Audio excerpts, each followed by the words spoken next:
Selamat berjumpa lagi anak-anak, semoga semuanya sehat dan tetap semangat belajar. Hari ini kita akan belajar tentang energi listrik. Materi pembelajaran IPA kelas 6 semester genap. Energi listrik. Dalam kehidupan sehari-hari kita tidak terlepas dari penggunaan energi listrik. Kita dapat menonton TV, mendengar radio, belajar pada malam hari.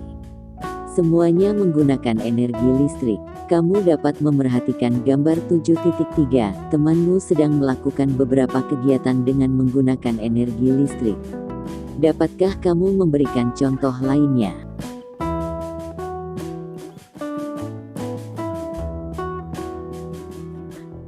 Satu. Gejala kelistrikan. Bagaimana cara menghasilkan energi listrik? Untuk memahami energi listrik, kamu harus memahami gejala kelistrikan terlebih dahulu. Suatu benda mengandung ribuan muatan listrik yang sangat kecil. Ada dua jenis muatan listrik, yaitu muatan positif dan muatan negatif. Jumlah muatan listrik pada setiap benda sama. Gejala kelistrikan muncul ketika kedua muatan tersebut tidak sama. Untuk mengetahui adanya gejala kelistrikan, coba kamu lakukan kegiatan berikut. Mengamati gejala kelistrikan. Tujuan: kamu dapat mengetahui gejala kelistrikan pada sebuah penggaris. Alat dan bahan. 1. Penggaris plastik. 2. Potongan kertas kecil-kecil. Langkah kerja. 1. Perhatikan gambar berikut ini. 2. Gosokkan penggaris plastik pada rambut kering. Perhatikan gambar A. 3. Dekatkan penggaris pada potongan kertas. Perhatikan gambar B. Diskusikanlah bersama teman-temanmu untuk menjawab pertanyaan-pertanyaan berikut. 1. Apakah potongan kertas tertarik penggaris? 2. Jika ya, jelaskan mengapa terjadi demikian.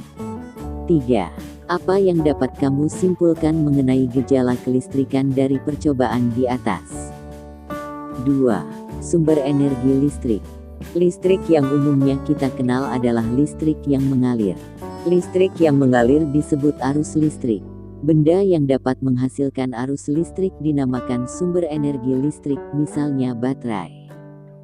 Baterai berisi zat kimia yang dapat berubah menjadi energi listrik. Apabila kutub positif dan kutub negatif dihubungkan dengan menggunakan kawat, arus listrik akan mengalir. Untuk mengetahui baterai itu mengalirkan arus listrik, kamu dapat memasang sebuah lampu. Apabila lampunya menyala berarti arusnya mengalir. Dengan mengamati gambar 7.4, tahukah kamu dari kutub manakah arah arus listrik mengalir? Ayo kerjakan. Coba kamu cari tahu sumber energi listrik selain baterai. Kemudian, jelaskan tiap sumber energi listrik tersebut dalam buku latihanmu. Hasilnya, kamu diskusikan di depan kelas bersama teman-temanmu. 3. Konduktor dan isolator listrik. Konduktor listrik adalah benda yang dapat menghantarkan arus listrik, misalnya benda dari logam. Adapun isolator listrik adalah benda yang tidak dapat menghantarkan arus listrik, misalnya plastik dan karet. Perhatikan gambar 7.5. Untuk mengetahui suatu benda termasuk konduktor listrik atau isolator listrik, lakukanlah kegiatan berikut. Penggolongan benda konduktor listrik dan isolator listrik. Tujuan: kamu dapat mengetahui benda-benda yang termasuk konduktor listrik dan isolator listrik. Alat dan bahan. 1. Baterai. 2. Lampu. 3. Klip logam. 4. Sedotan. 5. Kabel. 6. Karet gelang. 7. Paku. 8. Sendok logam. 9. Lembaran karton ukuran 4x10 cm. 10. Sumpit kayu. Langkah kerja. 1. Susunlah rangkaian seperti gambar di atas. 2. Rangkaian tersebut dihubungkan dengan paku pada ujung kabel A dan B. 3. Apakah lampu menyala? 4. Coba kamu ganti paku tadi dengan klip, sedotan, karet gelang, sendok, lembaran karton, dan sumpit secara bergantian. 5. Isilah tabel berikut dengan tanda centang. Tabel pengamatan benda konduktor dan isolator listrik. Diskusikanlah bersama teman-temanmu untuk menjawab pertanyaan-pertanyaan berikut. 1. Benda mana saja yang termasuk konduktor listrik? 2. Benda mana saja yang termasuk isolator listrik? 4. Rangkaian listrik. Kamu telah melakukan percobaan bahwa sebuah lampu dapat menyala jika kabel-kabelnya saling dihubungkan. Jadi arus listrik dapat mengalir dalam rangkaian tertutup. Rangkaian listrik dapat disusun menjadi dua jenis, yaitu rangkaian seri dan rangkaian paralel. A. Rangkaian seri. Arus listrik pada rangkaian seri hanya memiliki satu jalan. Arus listrik dari baterai mengalir ke lampu A kemudian ke lampu B, dan kembali lagi ke baterai. Kamu dapat mengamatinya pada gambar 7.6a. B. Rangkaian paralel.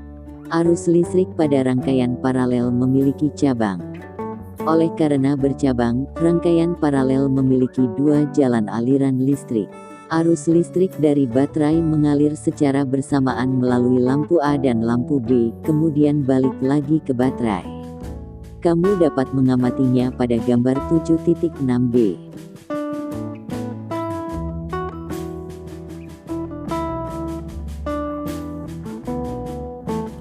Ayo kerjakan. Kerjakan secara berkelompok. Buatlah rangkaian seri dan rangkaian paralel seperti pada gambar 7.6 dengan menggunakan lampu kecil dan baterai.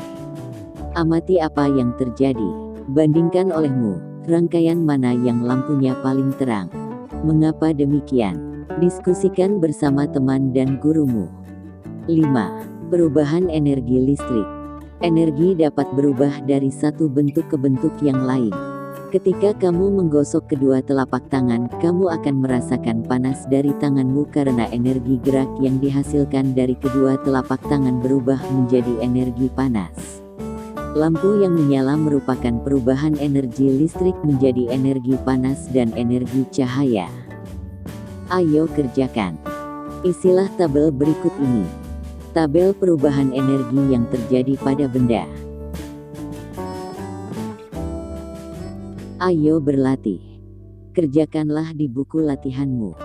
1. Sebutkan 3 sumber energi listrik. 2. Apa perbedaan konduktor listrik dan isolator listrik? 3. Energi listrik dapat diubah menjadi energi apa saja? Sebutkan contohnya. Semoga ilmu yang kita pelajari menjadi ilmu yang bermanfaat dan barokah. Amin. Ikuti terus channel ini untuk mendapatkan video pembelajaran lainnya. Demikian dan terima kasih.